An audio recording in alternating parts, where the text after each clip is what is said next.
The words sliced through the air like a knife. "Sorry, but the welfare office is 3 blocks down." The sound cracked across the marble lobby of First National Bank, silencing every conversation, mid-breath. The one who spoke was Kyle Benton, a 28-year-old teller with a smug face and eyes dripping disdain. Standing at his counter was Ariel Grant, a 39-year-old black woman draped in a meticulously tailored suit. She froze for a heartbeat, her chest tightening, though her expression remained calm. The air in the lobby grew heavy. Lunchtime customers stopped in their tracks, their eyes turning toward Ariel. Phones appeared instantly, screens lighting up, cameras clicking softly but sharply, signaling a storm quietly gathering. Kyle grinned wide, relishing the attention. His voice rose louder, each word hammered out for all to hear. "This is a private bank, not some place to cash small checks. People like you usually come here with fake withdrawal slips or scams." He jabbed a finger toward the door, dismissive as if shooing a stray dog. "The ATM's outside. If you've got an EBT card, you know where to use it." Ariel drew in a slow breath, her chest aching with restrained outrage. Years of suspicious glances and hidden bias in transactions had built her armor. But this, so brazen, so raw, cut deep like a fresh blade. Behind her, Nina Shah, a 27-year-old freelance journalist, tilted her phone slightly. She whispered under her breath, "Banking discrimination happening now." The words popped up on her screen. Instagram Live. The viewer count ticked upward fast. On the marble wall, a red digital clock glowed 12:30. Beside the front doors, a polished brass plaque gleamed. Executive Committee meeting 1:15 p.m. Time was counting down toward something far bigger. Ariel placed the withdrawal slip firmly on the counter. Her hand trembled just slightly, but her motion was deliberate. Her voice was even, but every word cut like steel. "I want to withdraw $25,000 from my account." The entire lobby erupted in murmurs. Kyle burst out laughing, the sound of a small man drunk on petty power. 25,000? You must be joking. That's a year's salary for a lot of people. "What kind of stunt are you pulling?" He snatched the slip from her hand, crumpling it like trash. "Let me guess. You'll say you're some company executive? Or the owner of a big business?" "Yeah, heard that one before." A few scattered laughs followed. A wealthy white woman whispered to her companion, "Somebody should call security."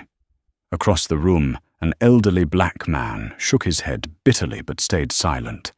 The sharp click of heels echoed against the marble floor. Louisa Romero, the 43-year-old branch supervisor, stepped out of her glass office. Her stride carried the confidence of someone used to putting out fires. Yet her eyes, when they landed on Ariel, glinted with bias. "What's going on here, Kyle?" she asked. The teller responded with grave importance, as if he were protecting national security. "This customer wants to withdraw a large sum, $25,000, but the paperwork looks suspicious." Louisa raised a brow, lips pressed into a thin line. "That does sound unusual. Do you have valid identification? And we'll need to verify your employment before approving such a withdrawal." Ariel calmly reached into her bag, drawing out her driver's license and a gleaming platinum debit card etched with First National's logo. She placed both on the counter. Kyle glanced at them, then smirked. These days fakes are easy. Even the logo can be copied. I'm not that easy to fool. He held the card up high like a judge, flaunting evidence. Louisa stepped closer, standing beside Kyle, forming an invisible wall. The lobby was silent, every breath suspended. More phones tilted upward. Nina held her camera steady, whispering into the live stream, "This is banking, well, black, right in the heart of downtown." Inside, Ariel's thoughts churned. For 6 years she had been a loyal client of this very bank. Countless deposits, major contracts signed, everything had run through here. And yet, with one look at her skin, they dismissed it all. Inside her leather briefcase lay contracts, reports, memorandums, documents powerful enough to sway the entire banking market. But to them, she was only a suspicious black woman. The overhead speaker crackled to life. "Executive meeting in 45 minutes. All department heads. Prepare reports." The announcement stabbed the air like a blade against the nerves of everyone present. Louisa glanced at her watch, a flicker of unease crossing her face. But she didn't back down. "Please move to the waiting area while we verify your information. This could take some time." The words were polite on the surface, but carried the sting of humiliation. Ariel was being treated not as a client, but as a suspect. Marcus Reed, a 45-year-old security guard, emerged from his office. His steps were heavy, his face tense. He knew exactly what was happening, but his uniform and the weight of providing for his family kept him silent, head lowered. Nina glanced at her screen. More than 2,000 viewers were watching now. Comments poured in. "This is disgraceful. Does anyone have a lawyer's number? Where is this? I'm calling the press." No one in the lobby realized the real storm had yet to break, because Ariel, the woman being publicly degraded before their eyes, was not just any client. She was the one with power, the very force this bank would soon have no choice but to bow to. The bank lobby was suffocating with tension, eyes pierced into Ariel like knives, every whisper carrying the weight of a snap judgment. The overhead speaker blared again. "Executive meeting in 30 minutes. All managers prepare." Before the echo faded, the polished metal elevator doors slid open. Out stepped Patrick Wu, 51 years old, clad in a sharp navy suit, tie perfectly in place, his stride clipped and urgent, as if time itself was his most expensive asset. Patrick was the regional manager, authority second only to the executive board, and his presence alone commanded the entire branch to stiffen. Louisa Romero rushed forward, whispering her report in a tone that deliberately erased Ariel from the conversation, as though she had no right to stand there. Suspicious, large withdrawal, irregular documents, multiple red flags in the system. Patrick frowned, his eyes flicking briefly over Ariel, not with respect, but with the assumption that this woman clearly did not belong in the world of big numbers. He adjusted his collar and turned to the lobby with a voice that carried authority. "Ladies and gentlemen, I am Patrick Wu, Regional Manager of First National. We are seeing signs of serious financial fraud. This matter must be handled publicly to ensure transparency." His words landed like a verdict. Customers murmured, some nodding in agreement. An elderly white woman wrinkled her face and called out, "That's right, you have to be careful. There's so much fraud these days." But a well-dressed black man seated at the loan desk shot up to his feet. "She has valid ID. She has a bank card. What more do you need?" The atmosphere ignited. Two sides clashing, the bank lobby turning into a battlefield of prejudice and justice. Patrick raised his hand for silence, then turned back to Ariel with condescension. "We need additional proof of employment. Contracts, tax returns, income sources. Without those, we cannot authorize a $25,000 withdrawal." Ariel's hand tightened on her briefcase strap. Inside lay files, stamped with the seals of major corporations, numbers that ran not in tens of thousands, but in billions. But she did not open it.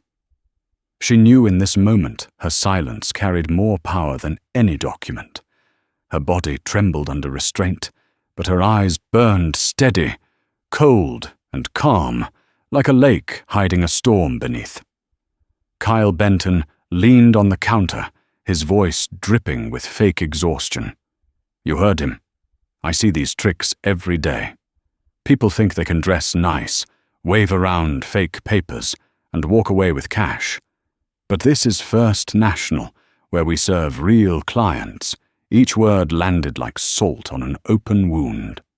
Across the lobby, Nina Shah gripped her phone. The live viewer count spiked to 5,200, comments pouring in like a flood. "This is racism. Sue them. Does anyone have the NAACP number?" Among the torrent, one message stood out. "CNN is picking this up now. Breaking news." Ariel felt her phone buzz violently in her bag. A message flashed briefly across the screen. "Board members waiting for your Tucson Federal Reserve call." Another followed. "Lawyers want to intervene." "Should we?" She calmly pressed mute. No response, no reaction. Even that small act made a few observant bystanders realize this woman was not ordinary. Patrick, oblivious, pushed a thick stack of forms across the counter, his tone sharp as ice. "This is procedure. Complete everything. Submit all documents. It could take several hours." Louisa cut in with a mocking smile. "In the meantime, please sit in the waiting area next to security. We regret it, but we cannot allow other clients to be inconvenienced." The whispers swelled, suspicious eyes tightening around her. Ariel stood motionless, her face as calm as stone, while her heart burned like fire. Marcus Reed, the security guard, cast her a glance. His eyes brimmed with apology, his conscience twisting. He knew he was being used as a tool of injustice, but fear of losing his job, his ability to feed his family, rooted him in place. The speaker crackled again. "Executive meeting in 20 minutes. All managers report to conference room." The third announcement pulsed like a drum beat in everyone's chest. Patrick glanced at his watch. Louisa bit her lip. They knew they had to prepare for the meeting, but this situation kept dragging on.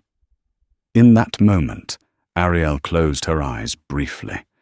When she opened them, her gaze carried a new light. She knew the turning point was near. The live stream audience soared past 7,800. Major news outlets had already begun replaying the live footage. Everyone in that lobby was waiting for something to happen. What they did not realize was that the woman they dismissed, the one they scorned most, was in fact the person with the greatest power in the room. The atmosphere in the First National Bank lobby was so heavy it could have been sliced into pieces. When Louisa Romero dropped the thick stack of papers onto the marble counter, the sound was dry and sharp, like a gavel striking in a courtroom. "This is mandatory procedure for all large transactions," Louisa declared, her tone stern but laced with arrogance. "We require pay stubs, tax records, proof of funds, and a written explanation of how the money will be used. Without it, the transaction will be suspended immediately." Her words carried deliberately across the lobby, meant for every customer to hear.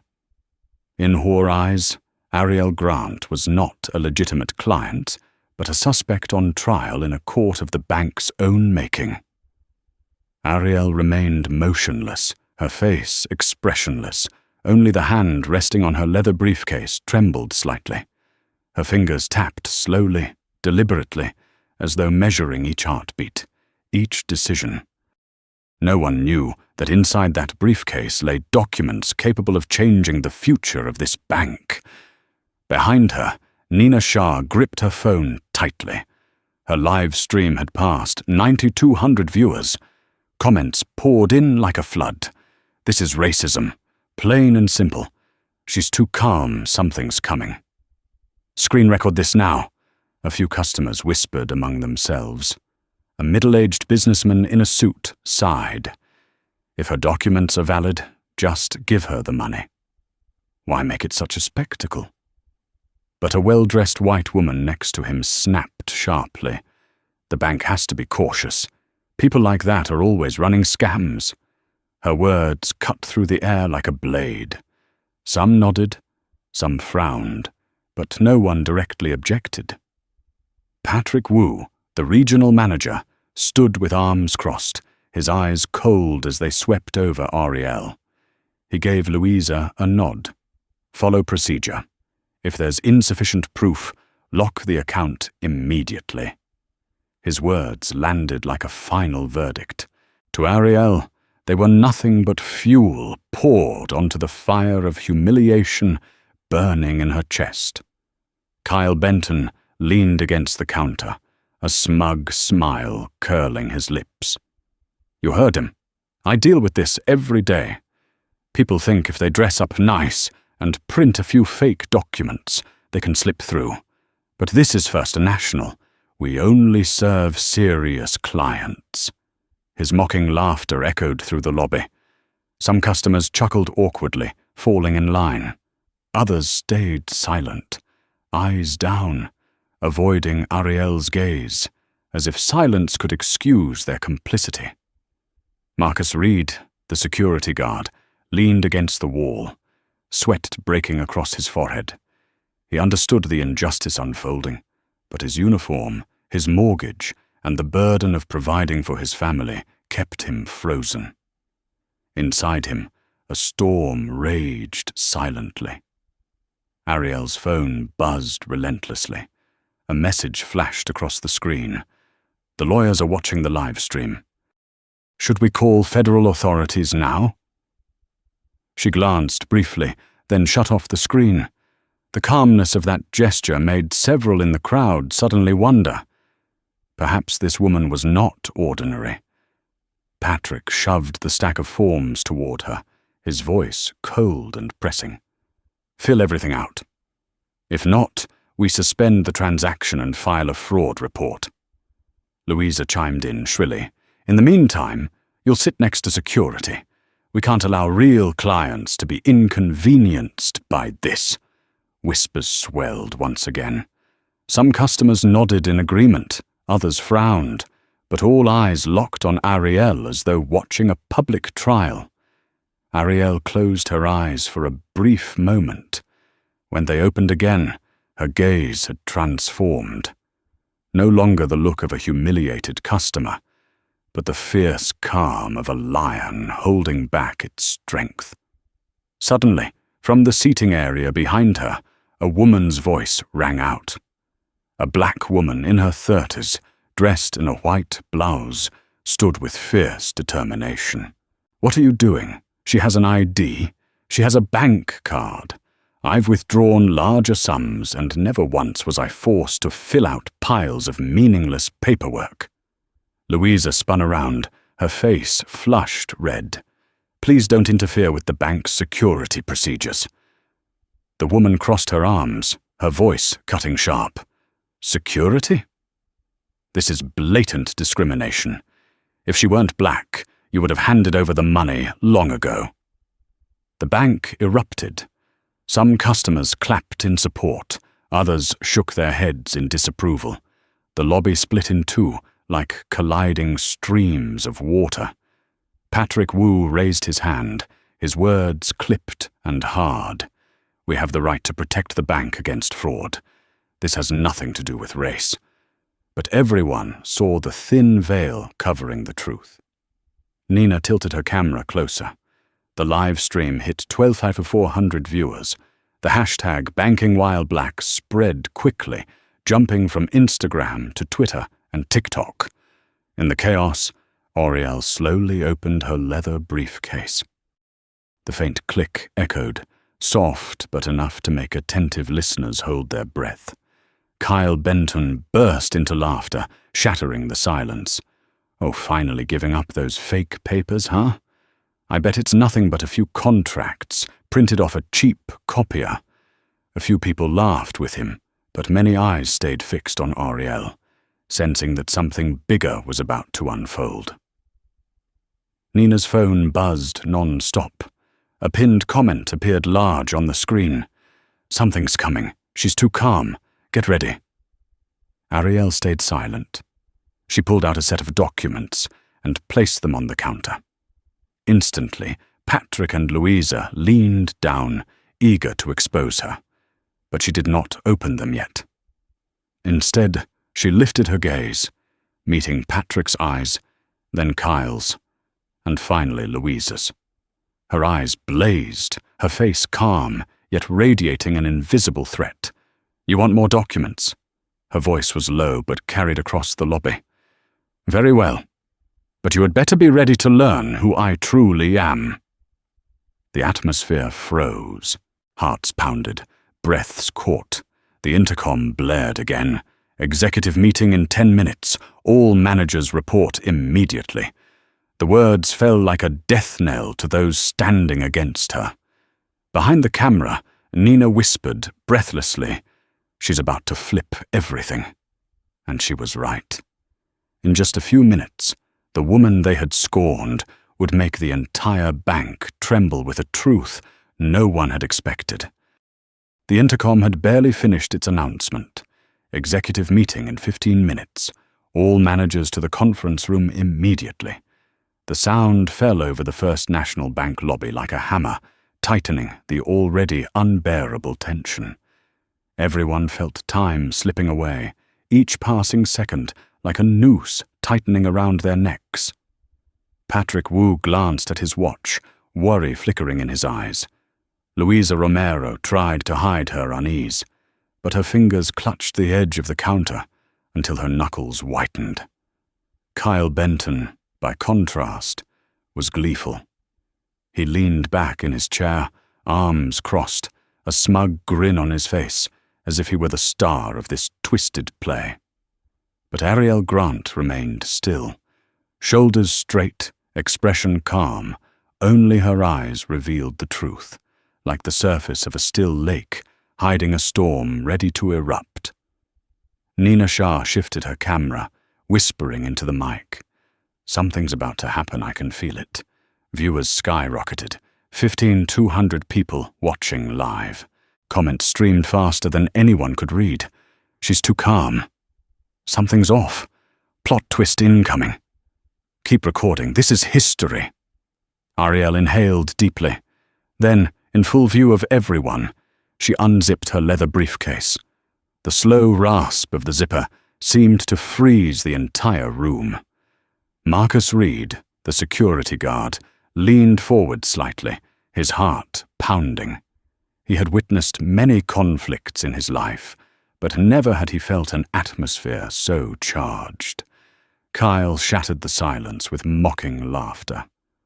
"Oh, finally pulling out those fake papers, huh? I bet it's just some cheap contracts printed last night." A few people laughed nervously, but most of the crowd stayed silent, their eyes locked on Ariel, sensing she was about to unveil something earth-shattering. Ariel said nothing. She pulled out a single business card, thick, silver-edged, gleaming under the lights. She placed it on the counter, slow yet deliberate. Kyle glanced at it and read aloud with mocking scorn. "Ariel Grant, President and CEO, Grant Equity Partners." He burst out laughing.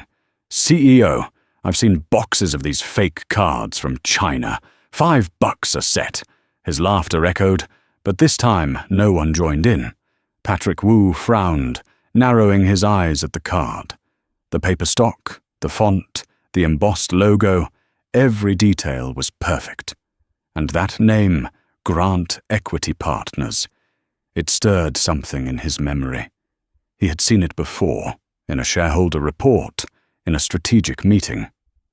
"Grant Equity Partners," Patrick muttered under his breath. "That name, it sounds familiar," Louisa snapped, desperate to regain control. "Don't let her fool you, Patrick. Fakes are sophisticated these days." Ariel gave no response.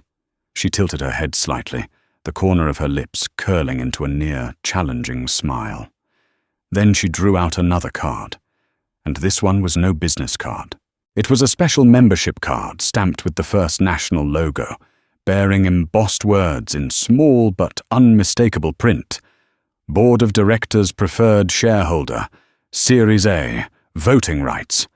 Patrick snatched it up, his eyes widening, lips trembling. He turned it over under the chandelier light, the silver lettering gleaming back at him. No, it can't be Louisa's breath caught. Kyle went pale, his smirk evaporating, his face drained of color. The lobby erupted with gasps and whispers. Customers pushed closer, phones raised higher. Nina's hands shook as she filmed, her breath catching, but she never stopped recording. Viewer count exploded, 28,000 within half a minute. Comments roared. "Oh my God, she owns the bank! This is the biggest plot twist ever! Someone call Wall Street! This is going viral!" Marcus Reed whispered hoarsely, disbelief thick in his voice. "I've seen her name in the shareholder bulletin, in the annual report. My God, it's her." Ariel lifted her chin, eyes blazing. Her voice rang out, no longer the tone of a customer defending herself, but the declaration of a leader. Grant Equity Partners currently holds 31% of First National Corporation. I don't just sit on the board of directors. I am the largest shareholder. And that quarterly meeting you're about to attend, she glanced toward the conference room doors, is a report delivered directly to me. Her words struck like thunder in a clear sky. The lobby fell into stunned silence. Customers stared at each other, mouths open in shock. Louisa staggered back, her trembling hand dropping the thick stack of paperwork to the floor. Kyle's mouth opened, but no sound came out. Patrick Wu broke into a cold sweat, his heartbeat racing. Then, almost instinctively, the crowd erupted. A young man shouted, "Oh my God, she owns the bank!" Cheers rang out. Scattered claps grew into a wave of applause. Nina's live stream exploded. 30,000 viewers, then 35,000, then 40,000 in mere minutes. Major news outlets embedded the stream. Social media erupted with the hashtag #BankOwnerReveal. Ariel opened her briefcase once more, pulling out a thick red folder, stamped in bold, "Confidential Board Review, Customer Experience Assessment." "For the past 6 months," she declared, her voice sharp as steel, "I have been conducting undercover audits across every branch. The purpose? To evaluate how employees treat customers." And today her gaze cut into Kyle, Louisa, and Patrick. "You have given me the most valuable data of all." No one dared speak. Only the pounding of hearts, the ragged breaths, and the relentless recording of phones filled the air. Ariel closed the folder with finality, her eyes sweeping the room like ice. "You looked down on me, as if I were a small customer. But the truth is, I am the one who decides the fate of this bank." Her words thundered through the lobby, sealing a historic moment. In that instant, everyone present understood. The balance of power had been completely overturned, and those who once sneered and mocked now stood frozen, trembling before the very woman they had dismissed. Whispers erupted through the grand lobby like a tidal wave crashing across the marble floor. Phones were raised higher, eyes widened further. The entire balance of power had just been overturned. Kyle Benton stood frozen, his face pale as paper, every mocking word he had uttered now echoing in his mind like the pounding of a judge's gavel. Louisa Romero staggered back another step, her lips trembling. Patrick Wu faltered, his eyes locked on the card in his hand, as if he could will it to vanish. Ariel Grant leaned slightly, the chandelier light reflecting off her calm yet unyielding face. Her voice cut through the silence, sharp as a judge delivering a sentence. Grant Equity Partners does not merely sit on the board of directors. We are the controlling shareholder, holding 31% of First National Corporation. And the quarterly meeting you are about to attend, she pointed toward the conference room doors, is a report delivered directly to me. The lobby plunged into suffocating silence. Then, like a blade slashing through, Ariel pulled from her leather case a thick dossier marked boldly, Confidential Board Review, Customer Experience Assessment. For the past 6 months, she continued, her tone steady, yet cold as steel, I have conducted undercover audits across all First National branches.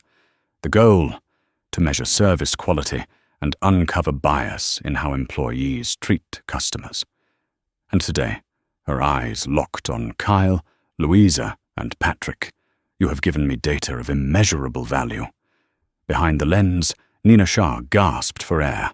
Her live stream count soared past 32,000. Comments raced in. She planned this all along. Data collection disguised as discrimination. Genius. Bank just got exposed worldwide. Patrick Wu tried to steady himself, his voice hoarse. Madam Grant, I believe this may be a misunderstanding. We were only trying to follow security protocol. What protocol permits you to suspect customers solely because of their skin color? Ariel cut in, her gaze glacial. Show me in your training manual where it says, assume black clients are fraudsters by default. Patrick's mouth opened and closed, but no sound came out. Louisa inhaled sharply, struggling to salvage ground. Perhaps we can resolve this internally. No, Mrs. Romero. Ariel slapped the file lightly on the counter, the thud echoing across the hall. Internal ended the moment you chose to humiliate me in front of dozens of witnesses. And she raised her phone, the screen lit with contacts. Federal authorities have already been notified. Senator Warren's office, the House Financial Services Committee, and the Federal Reserve are all watching live. Gasps erupted. Several customers covered their mouths, eyes wide. Kyle Benton looked drained of blood, clinging to the counter to keep from collapsing. Nina zoomed in tight on Ariel's face. Viewers climbed past 38,000 as CNN, Bloomberg, and the Financial Times began embedding the live stream. The hashtag bank owner reveal exploded globally. Ariel drew out another file, this one stamped with the logo of the U.S. Federal Equal Credit Opportunity Act. Do you know the law? Federal regulation states that denying or obstructing service based on race can result in fines up to $500,000 per violation. And here she lifted a statistical report. 47 discrimination complaints have been logged against First National branches in just the last 6 months. 78% involved customers of color. Patrick's face blanched. Louisa broke into a cold sweat. Marcus Reed tilted his head, a glimmer of hope flashing in his eyes. At last the truth was being exposed. But Ariel was not finished. She placed her phone on the counter, its screen glowing with live market data. First National shares have just dropped 2% in after-hours trading. That is $340 million in market capitalization evaporated. Major funds, BlackRock, Vanguard, State Street, have already triggered ESG alerts. And if I divest under the terms of the divestiture protocol, the entire domino chain will collapse. Her words pierced Patrick and Louisa like knives to the heart. They understood now this was not just a service mishap, but a crisis capable of destroying their careers, perhaps even the bank itself. The customers present were no longer merely bystanders. They were witnessing a living lesson in economic power and social justice unfolding before their eyes. Ariel closed the file and fixed her icy gaze on the 3 trembling figures before her. Today I walked in here as a customer. You dismissed me. You humiliated me. But I leave here as the owner. Silence.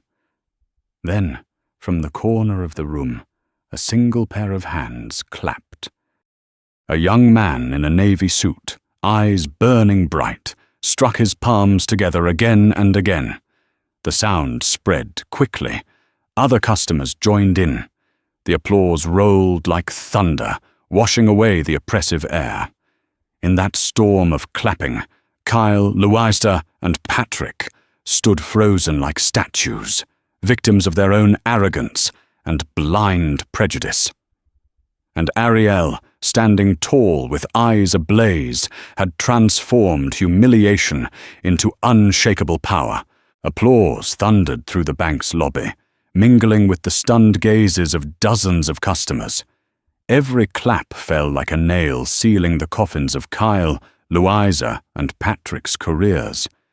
Yet on Ariel Grant's face, there was no smile of triumph, only the resolve of someone preparing to rewrite the rules.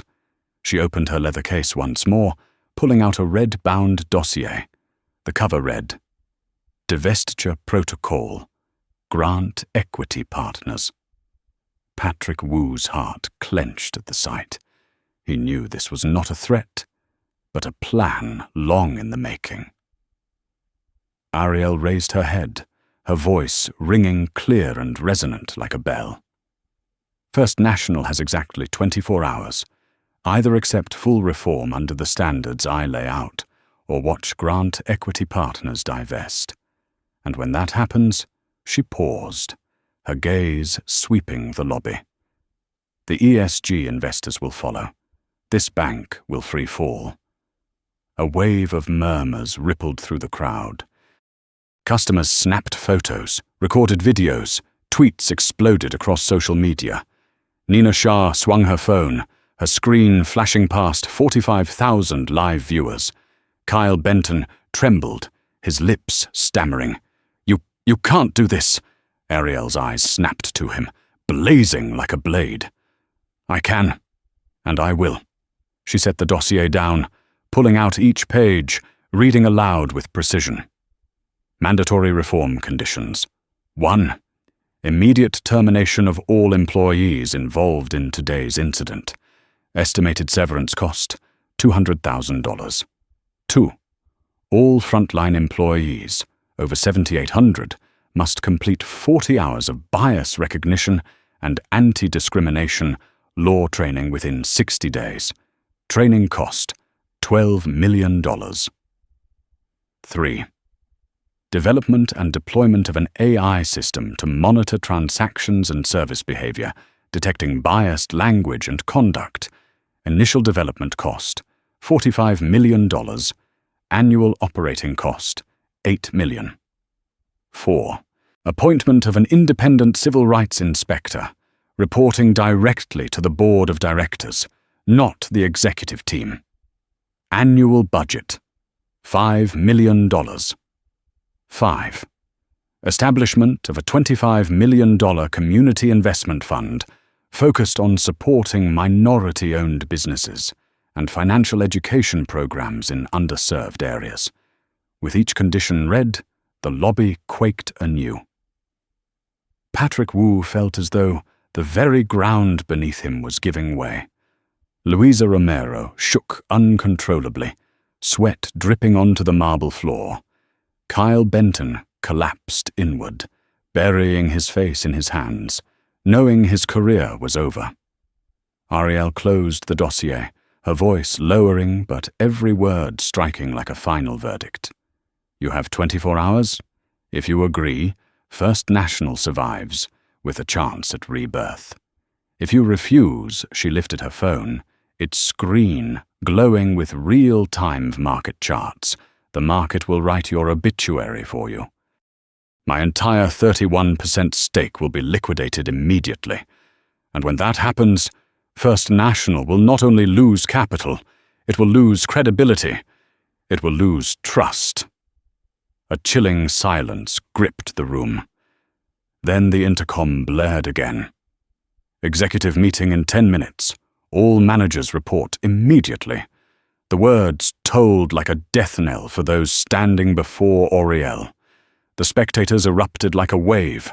Some clapped furiously. Others shouted, "Yes! Do it! Accountability now!" Behind the camera, Nina's voice caught in her throat. She knew this live stream was no longer just about discrimination. It had become a manifesto to change the entire financial industry. Ariel stood tall, the crystal chandelier light casting her figure against the marble like a sculpture etched in stone. A woman once humiliated at a teller's counter now held in her hands the fate of the entire bank. The intercom blared once more, its dry tone like a death knell. Executive meeting in 5 minutes. All department heads to the conference room immediately. The polished steel elevator doors slid open, and out stormed Harold Whitmore, 59 years old, chairman and CEO of First National Bank. His usually immaculate suit was rumpled, his salt and pepper hair disheveled, his eyes glistening with panic.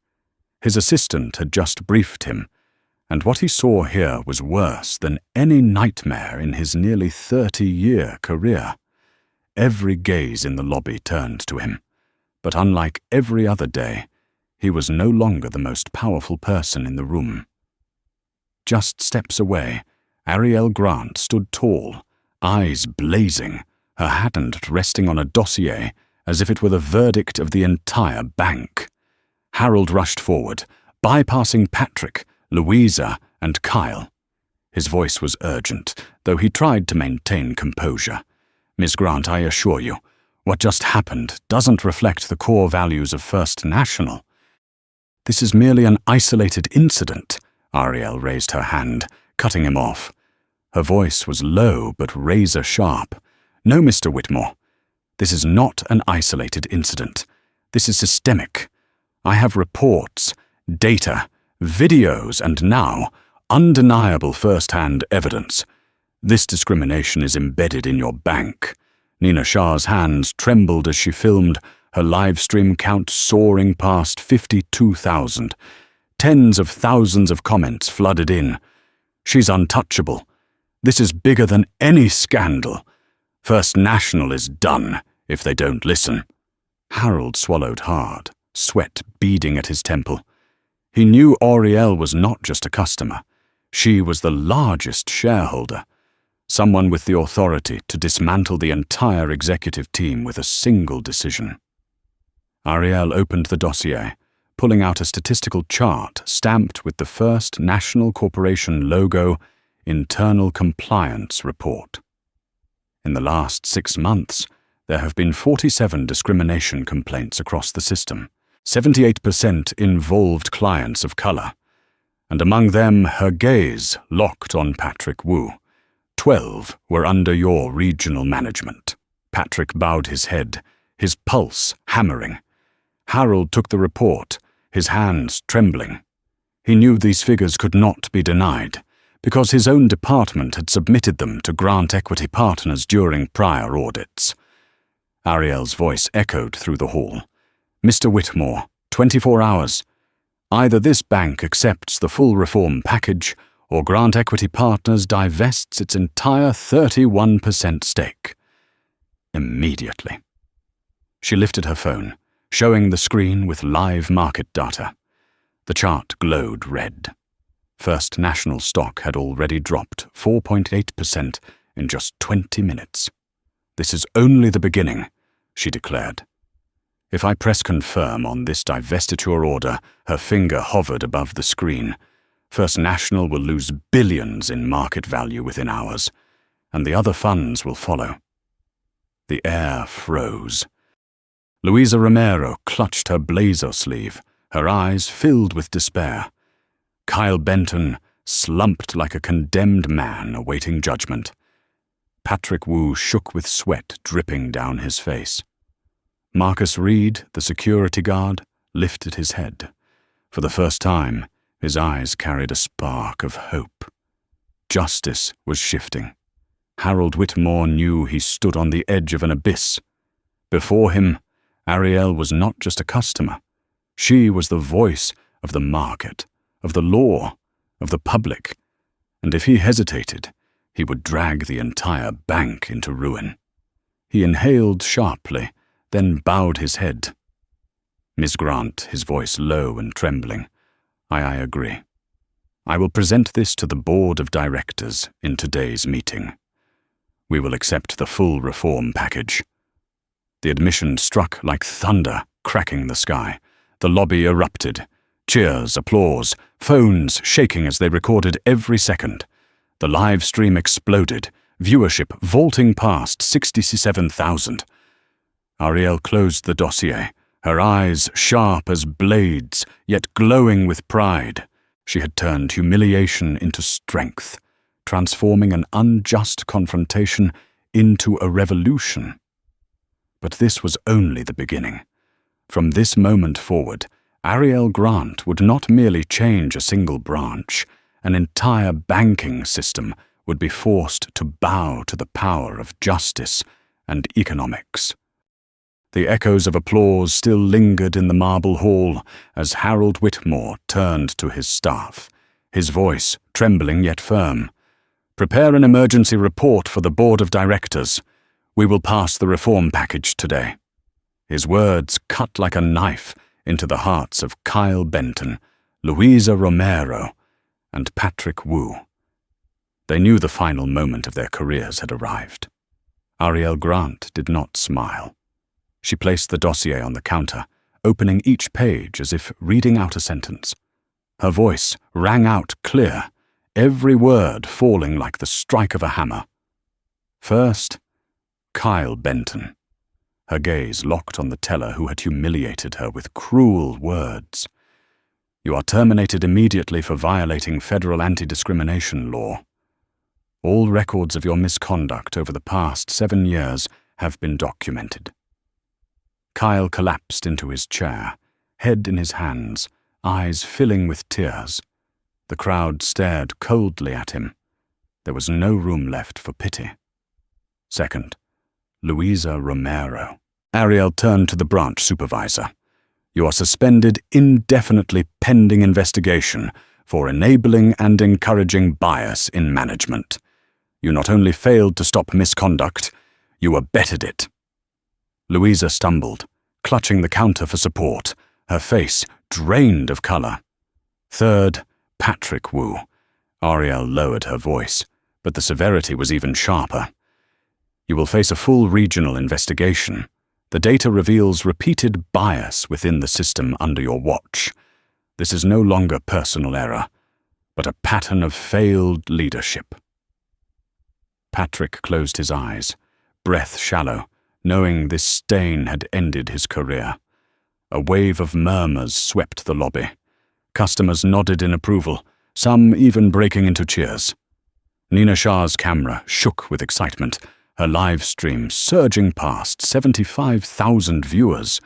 Comments poured in like a tidal wave. Justice served in real time.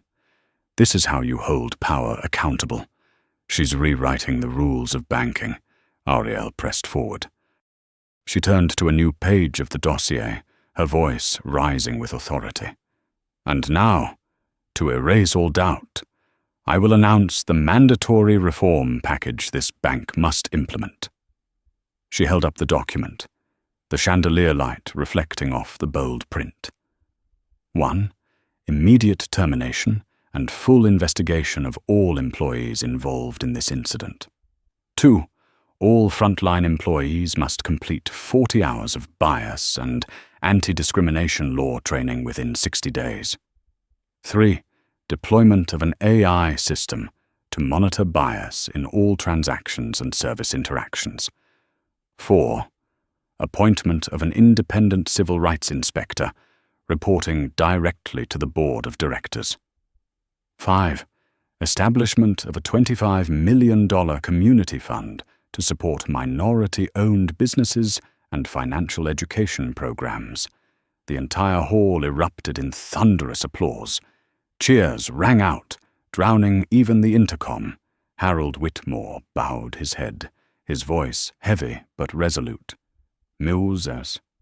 Grant, on behalf of First National, I pledge to implement this in full. The cheers swelled louder.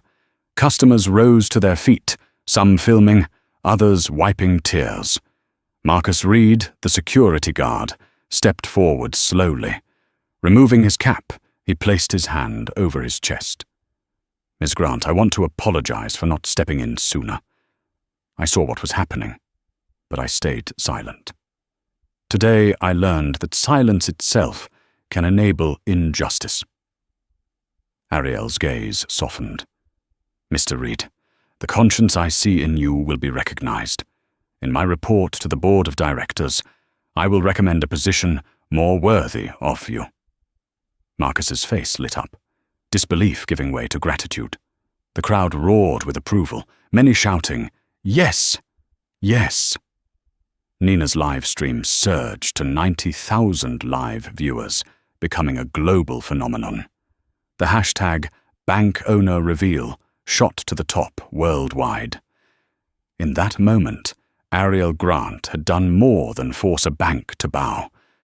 She had rewritten the rules of power itself, proving that control does not belong only to the system, but can be reclaimed with preparation, courage, and undeniable proof. An hour later, the emergency boardroom on the upper floor of First National's headquarters blazed with light.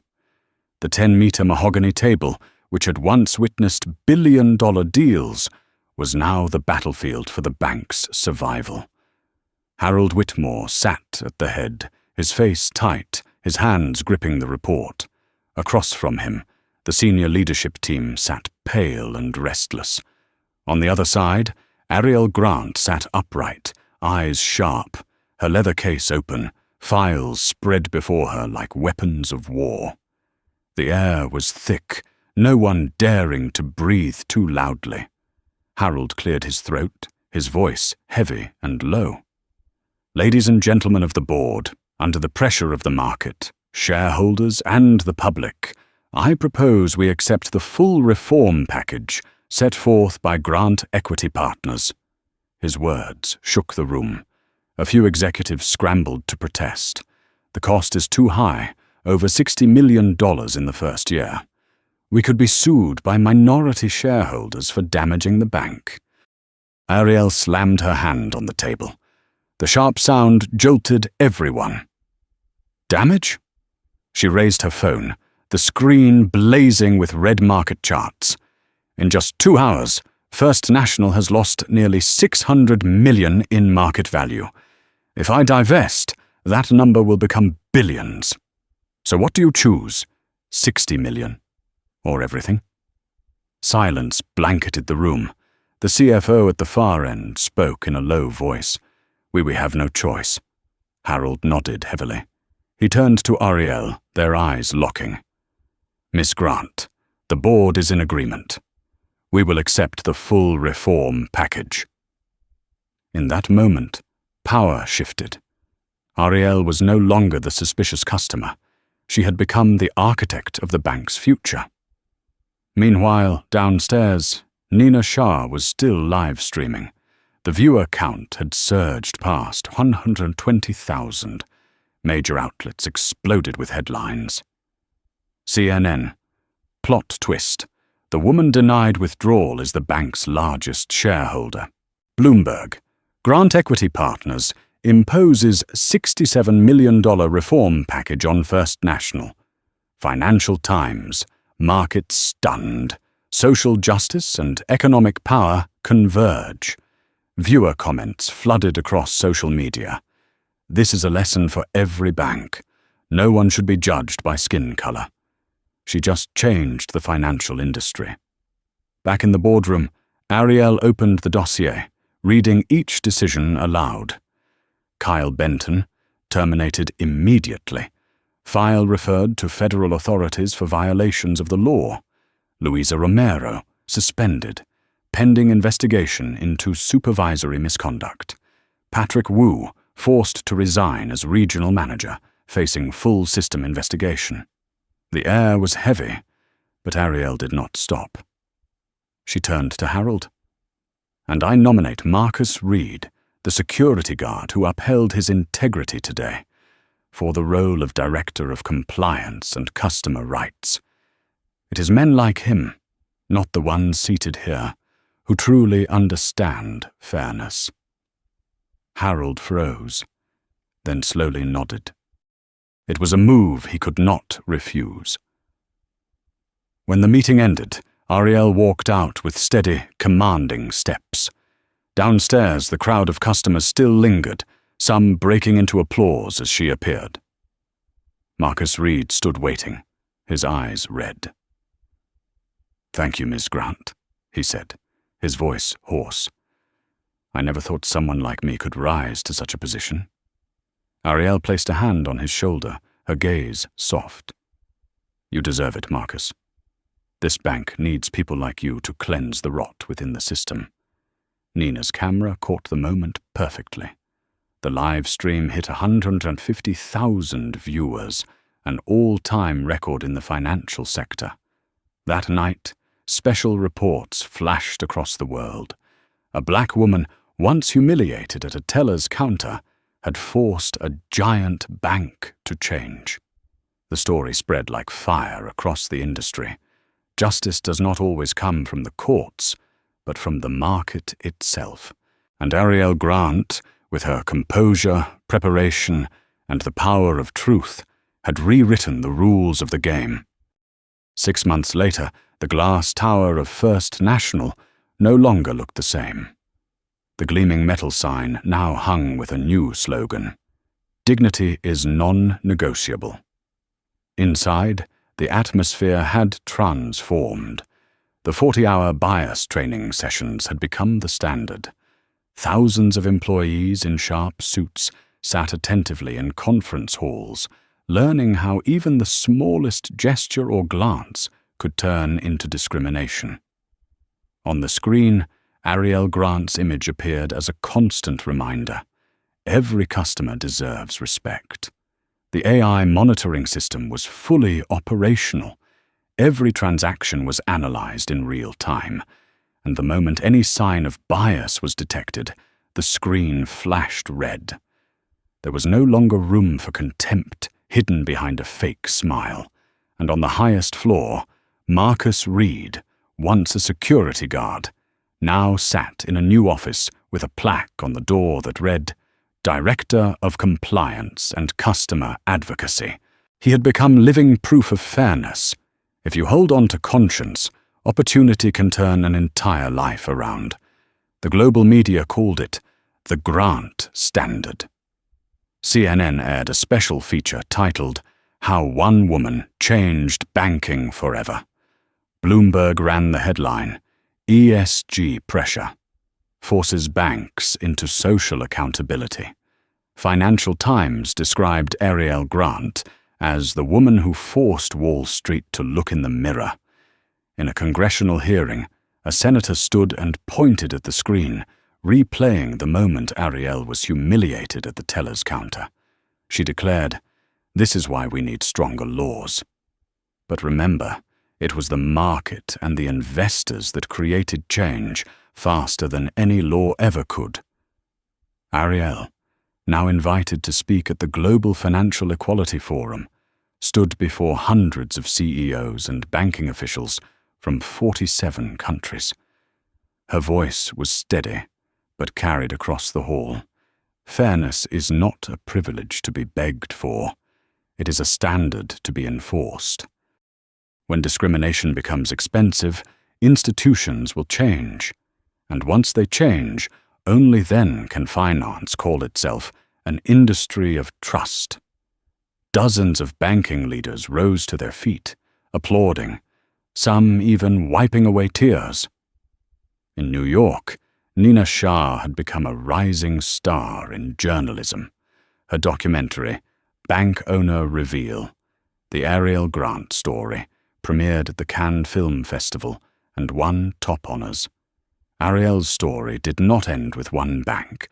It had become a symbol for every service industry accused of bias. And elsewhere, Kyle Benton, the former teller, now worked for a small credit union. He had completed his bias training and often stood before new hires, sharing the bitter lesson of his past. Every time he mentioned Ariel Grant's name, his voice trembled. Never underestimate a customer, because sometimes that person holds the power to decide your entire career.